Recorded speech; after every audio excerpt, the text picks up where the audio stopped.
My dream school is Brown. Stanford. Cornell. Princeton. Stanford. Harvard. Columbia. Students are stressed about getting into top Ivy League schools because that is what they believe will lead them to become successful later in life. But that's not always the case.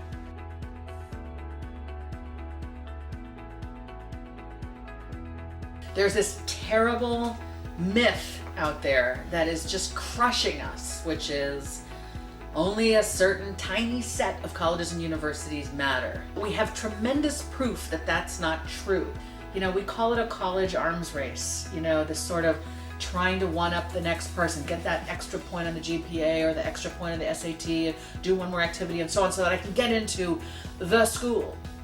But that's just not the point. I want to go to Dartmouth College because I visited there this fall and I love the atmosphere on the campus and the academics that they offer. Since my dad was an alumni, he's put a lot of focus and emphasis on showing us the campus and talking to us a lot about Dartmouth. So I feel slightly persuaded to want to go to this school. Getting into colleges is a stressful situation on a good day.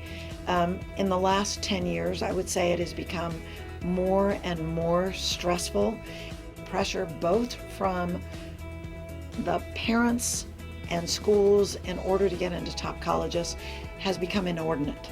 And for many folks, it is only a few colleges that are acceptable as a parent that we will pay for.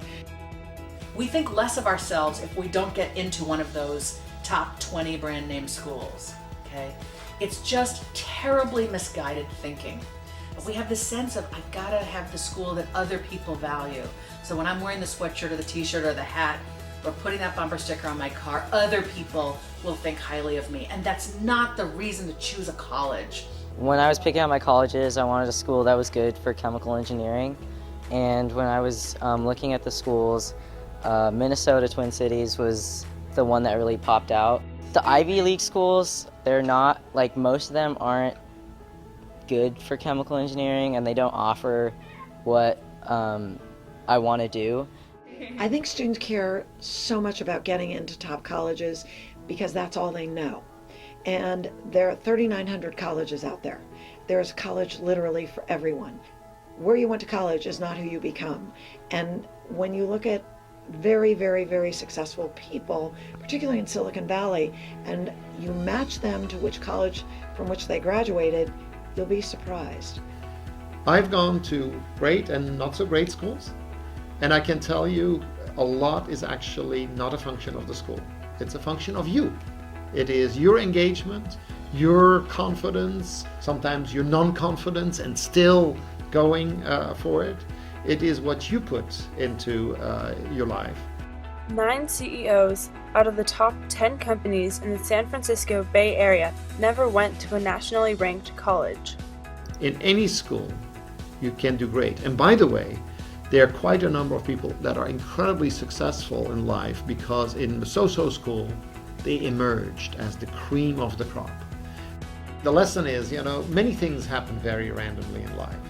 And it's more a question of what you do with them than that you can automatically cause them. Just by going to a great place doesn't make it great.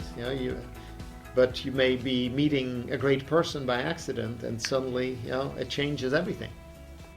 Students should go to college where they feel they will succeed, not the place where others feel you will look successful. The colleges are driving the high schools, and the high schools are driving the parents and the kids.